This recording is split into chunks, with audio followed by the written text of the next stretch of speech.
Good morning. It's Sunday, September 11th.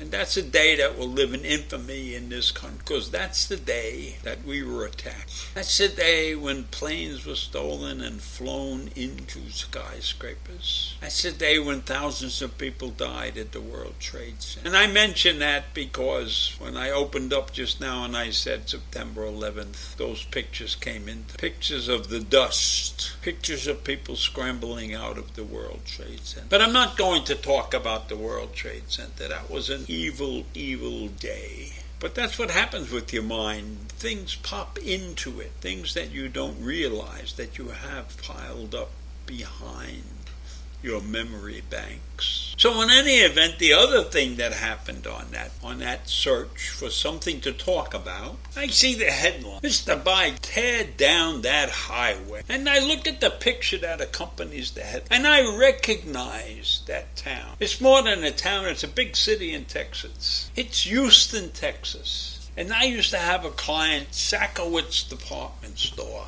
in Houston, Texas. And the marketing VP there grew up in Brooklyn. And I had to go out there every 6 months or so to talk to them about projects that we were doing for them. And the one requirement for me to get in to see this guy for Brooklyn, this vice president, who was a nice Jewish man, right, is that I had to bring 24 bagels with me from New York. Or else he didn't want to see me, because the bagels in Texas were not really that great.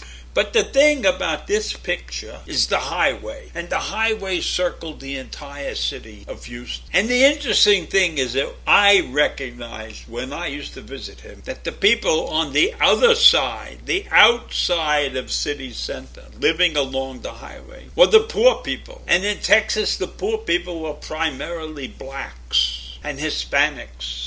And now, the state of Texas, they want to redo this highway. They want to expand it because the traffic is too heavy or whatever the reason is.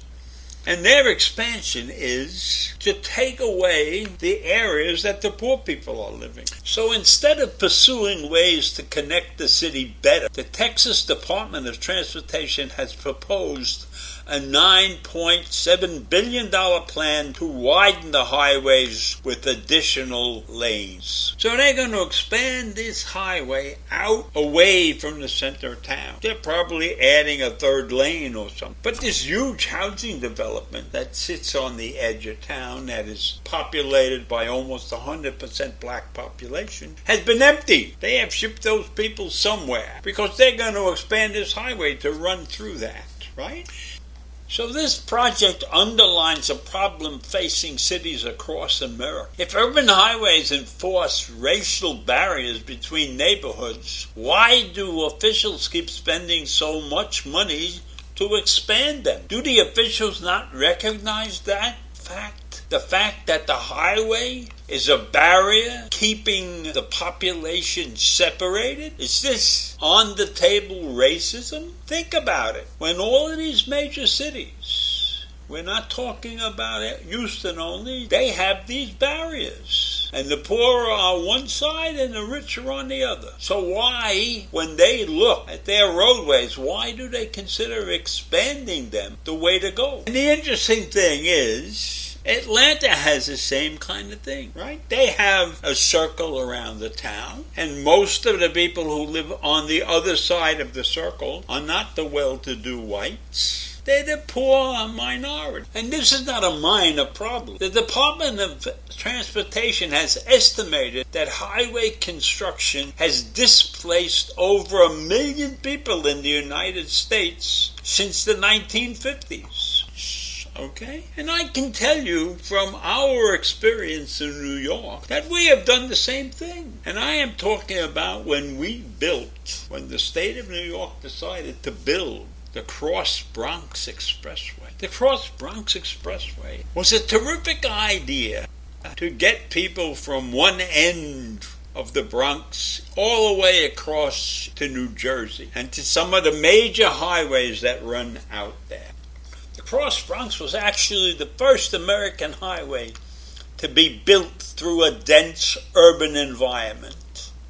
It cut the Bronx in two and broke up some of the most racially integrated neighborhoods in the United States. And I remember people who lived around Prospect Park and they had to move to Co-op City. I remember those things. According to the information that they kept on this decision, the movement of people was about 40,000 residents who were displaced. And they depressed all the property values in the South Bronx.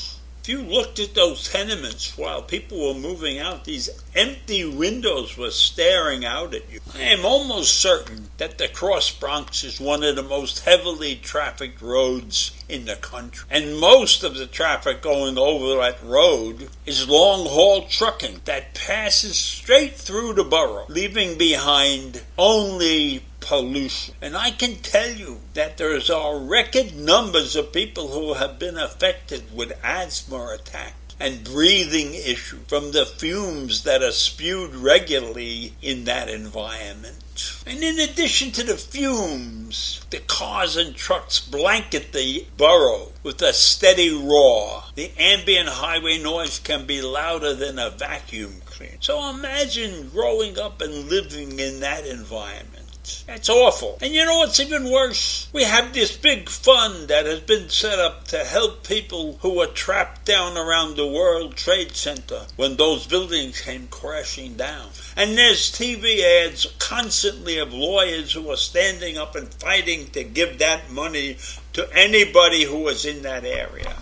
And they're talking about 400,000 people who could be affected. Well, the Cross Bronx Expressway is probably worse than that because the fumes don't stop. They continue and the roar continues. Why isn't there a fund being set up to protect the people in the Bronx from the fumes and the noise? I'm not sure if the pollution is the worst part of this, because the Cross Bronx Expressway served as a model for other cities to look for ways to run highways right through their cities, to increase a highway network. So the Cross Bronx Expressway, which is causing people in the Bronx much health hazards, has led to the development of other highways that run through cities like this. Not a good idea, but that's America for you. The almighty buck is more important than the health of a nation. So I leave you with that this morning. I'll see you tomorrow. Bye.